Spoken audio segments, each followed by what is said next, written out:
Ciencias Sociales y Humanidades, en la UAM Coajimalpa. Yo estudié Ciencias de la Comunicación, hice una maestría en Ciencias de la Comunicación en la UNAM, donde desarrollé una investigación de campo en Bolivia, entrevistando a 3 generaciones de documentalistas, y a partir de ahí mi inquietud por analizar el cine documental.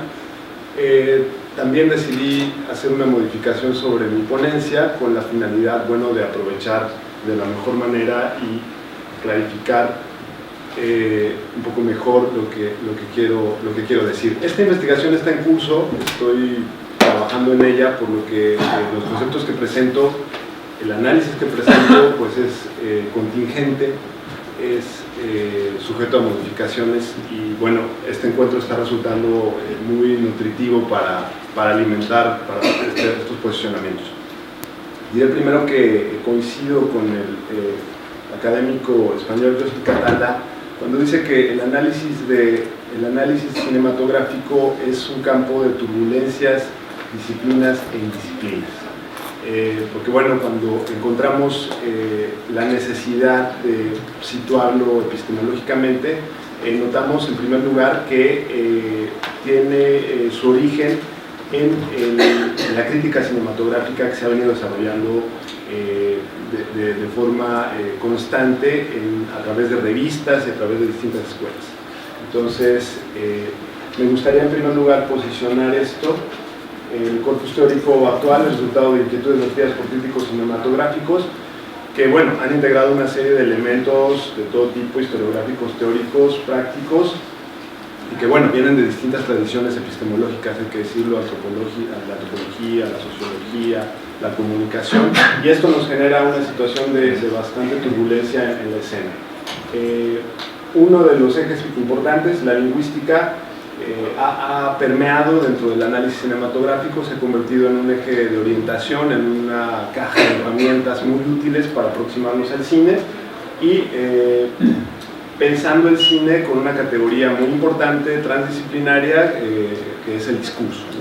El discurso como herramienta para analizar esto. Una cuestión muy importante es este paradigma donde nos situamos en las ciencias sociales.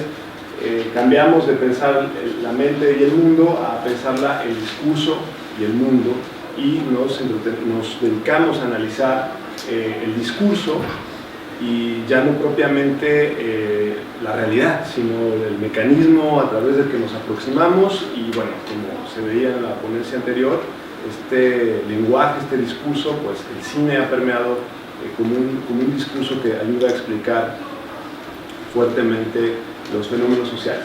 Ahora, dentro de este trabajo, la semiótica del filme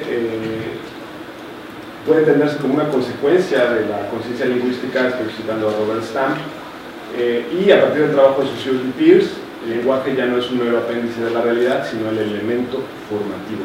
Es la primera parte. Yo la verdad también me parece más sintético para llegar a la parte que quiero desarrollar de análisis. Estoy sintetizando esta parte teórica. Una cita de Roland Barthes, él lo explica de este modo: se ha producido un desarrollo, o más exactamente una extensión de los métodos de análisis lingüísticos a partir del lenguaje articulado que hablamos, a lenguajes muy diferentes que existen en la vida social, pero que no tienen como soporte el lenguaje articulado. Así se ha empezado a estudiar, utilizando conceptos analíticos que provienen de la lingüística, mensajes o conjuntos de mensajes constituidos por las imágenes. La imagen fija, en el caso de la fotografía o el dibujo, la imagen móvil en el cine. Me parece que todavía estamos en ese punto de cruce en el que a través del repertorio de conceptos de la lingüística nos aproximamos al cine, pero el cine tiene diferencias importantes con el sistema lingüístico, y esto hace más inestable el trabajo del análisis. Ubico dos grandes tendencias dentro del análisis cinematográfico. Por un lado, quienes lo enfocan como una estructura narrativa, encontraremos ahí a Barthes, a Mitz y a Robert Stamp, que analizan la estructura interna del relato cinematográfico y la lógica generativa de dicha estructura. Y por otro lado, aventurándome, puedo proponer que existe otra gran corriente que sería enfocar el discurso cinematográfico como parte de una formación discursiva. Este concepto que Michel Foucault nos dio, trabaja en esta idea de pensar el discurso cinematográfico como parte de una formación discursiva. Pues estaría Foucault, estaría el teórico holandés Van Dijk, y el mismo Joseph Català, en donde estaríamos trabajando la relación con las formaciones discursivas en un contexto social y político donde se produce esta imagen, algo muy importante, como un fenómeno híbrido, compuesto tanto por lo verbal como por lo visual. Ahí nos veríamos obligados a trabajar ambos campos. Hasta aquí la conceptualización del análisis cinematográfico. Ahora entró a la conceptualización del otro gran concepto, que es el cine documental, que bueno, sabemos todos que es un invitado muy problemático, siempre nos mete en hondas discusiones sobre la realidad, y he encontrado una forma de adelantar un poco. Es una cita de Joseph Català: a los documentales contemporáneos no solo se les puede considerar cine de lo real, sino que además también podríamos denominarlos cine del imaginario. Y ahí me parece que hay un salto bastante atrevido, pero bastante útil. Dejar de esta relación que me parece es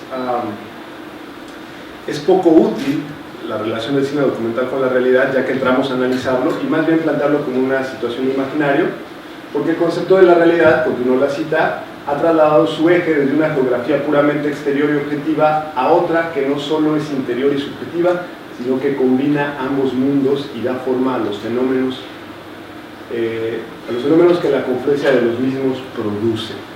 Es toda una propuesta pensar que el cine documental se inscribe en la confluencia, en el proceso confluente entre lo que podemos pensar como la geografía exterior y objetiva y una geografía interior y subjetiva. Y me parece que nos ayuda muy bien a entender el cine documental de las últimas décadas, con una propuesta mucho más personal, con una propuesta mucho más individualizada, subjetiva, y que se ha distanciado en alguna medida, se ha distanciado de las tradiciones políticas, militantes, más que políticas militantes, porque vamos a ver que lo político está también en lo subjetivo, ¿no?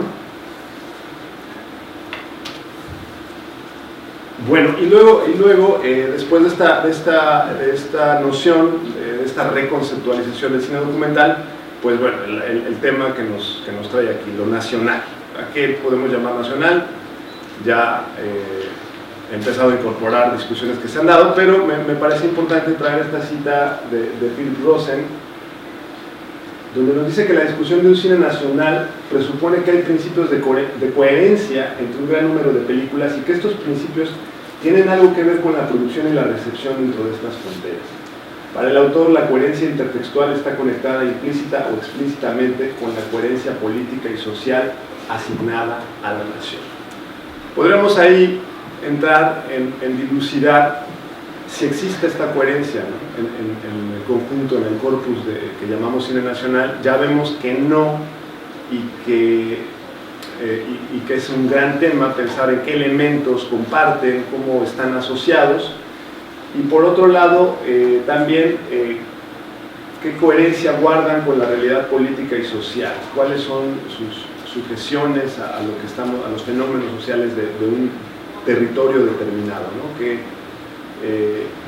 elementos, qué signos encontramos para asociar las películas documentales a lo que sucede dentro de un territorio. Este movimiento señalado por abordar lo nacional hace necesario discutir qué entendemos por lo nacional y en qué problemáticas podemos enfocarlo. Vamos a ver ahora, con este breve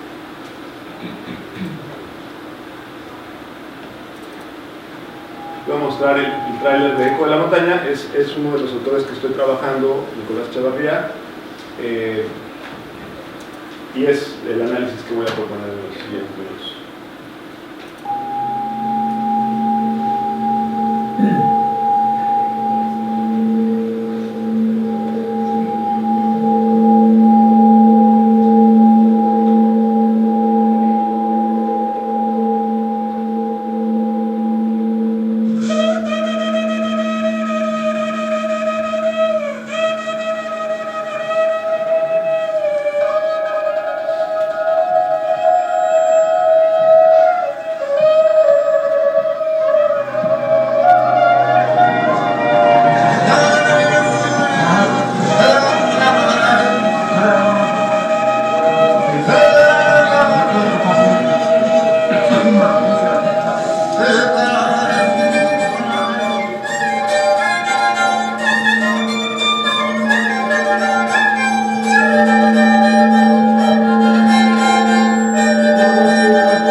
¿Qué elementos utiliza Echevarría para representar el espacio y la identidad y cómo se conectan implícita o explícitamente con el contexto cultural de la nación en la que se desarrolla? Es evidente que no obedecen al discurso hegemónico, tanto dentro del cine como dentro del discurso político.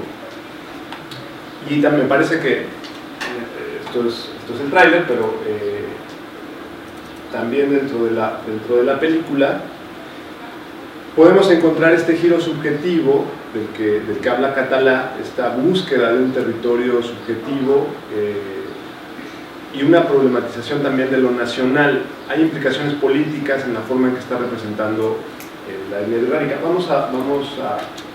Voy a avanzar sobre algunas secuencias, voy a hablar de algunas secuencias. Bueno, en primer lugar, Nicolás Echevarría, uno de los documentalistas con mayor trayectoria en el espectro mexicano, con una continuidad sobre un trabajo con las etnias, sobre enteógenos. Y en el caso de Eco de la Montaña hay toda una evolución en la forma en que se aproxima a las comunidades indígenas, en la forma en que las representa y en la forma en que él interviene. Es muy interesante que la película, y me parece que esto es una declaratoria política, es evidente, en el primer tramo hace una distancia clara de los discursos de sobriedad con los que podríamos relacionar el cine documental. La primera parte es un fragmento de un noticiario muy emblemático en México, para, me parece, distanciarse definitivamente, radicalmente en los primeros minutos de los discursos de sobriedad y hacer una crítica a la coherencia de la identidad, a las voces que están institucionalizadas sobre la identidad. Pocos minutos después vemos que hace una búsqueda de lo subjetivo. Esta secuencia es muy reveladora porque ahí vemos al protagonista, a Santos de la Torre, hablando sobre ese cráneo, ¿no? Y es una charla informal, también eso es algo muy importante, pensando que está buscando expresiones de la subjetividad del sujeto, más que coherencia, una cuestión de subjetividad, ¿no? Me parece que en los primeros minutos Echevarría se desmarca de dos cuestiones muy clásicas dentro del documental. Por un lado, un discurso de la sobriedad y por el otro lado, las técnicas clásicas de investigación. Gracias. También hace una juxtaposición de lo guerrérica contra lo nacional al acompañar a la familia de Santos de la Torre a esta feria nacional de Zacatecas. Me parece que aprovecha muy bien este escenario para situar a estos personajes delante de, digamos, las tradiciones de lo nacional, ¿no? Como estas ferias que articulan estereotipos, los muestran. También es interesante cómo va escalando esta mirada subjetiva para entrar en la escala personal del protagonista, ¿no? En su entorno personal, porque en esta secuencia habla de sus relaciones familiares, de cara a la ciudad de Zacatecas, también mostrando otra vez una distancia, una frontera interna en el país. Me parece que también insiste sobre la problematización del arte como práctica, como una serie de rituales, cuando lo pone en el Museo de Arte Contemporáneo, ¿no? Vemos a Santos de la Torre, lo deja, digamos, nos deja ver cómo se comporta, y también lo vemos firmando un autógrafo, vemos también cómo responde Santos de la Torre a ese ritual. Esto es importante. Además, aquí el uso el uso de un gran angular para proporcionarlo en relación con las obras del arte contemporáneo y convertirlo en algún sentido en crítico de arte, porque también permite que Santos de la Torre comente, ¿no?, sobre estas obras. Y también hace un reconocimiento profundo, la película en sí, al proceso de producción simbólica, más allá de la factura tradicional del arte, de la factura moderna del arte, ¿no?, del mercado del arte, toda una crítica a estos rituales modernos del arte. Una vez que ya nos dio estas distintas escalas, de cara a lo nacional, de cara a las relaciones interpersonales, nos permite redimensionar las prácticas rituales, quizá eliminando ciertos estereotipos, ¿no?, ciertas exotizaciones. Vemos estas prácticas ya en un contexto cotidiano, ya en un contexto íntimo, no nos deja ensoñarlas como este gran hábito del chamán, sino como un proceso, como una práctica cotidiana.